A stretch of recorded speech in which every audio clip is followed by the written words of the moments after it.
As a little boy, my grandfather taught me about the outdoors, including how to fish, especially for trout in our local streams. Once I turned 8, I was allowed to go trout fishing by myself, but I often found myself not actually fishing.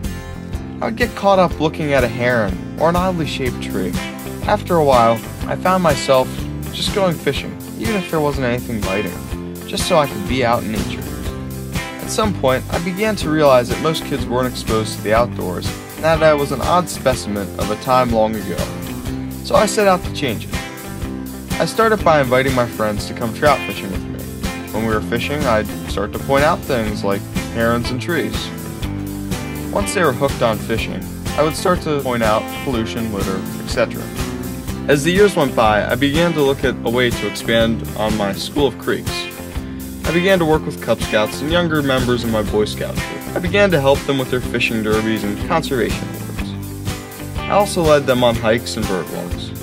As we walked, I pointed out different birds, trees, fish, and animals. I taught them conservation by immersing them in the outdoors. As Henry David Thoreau said, it's not what you look at that matters, it's what you see. Even today, my grandpa still teaches me much about the natural world when we fish together, and it reminds me that we all live downstream, and what happens to our environment will inevitably come back to affect everybody.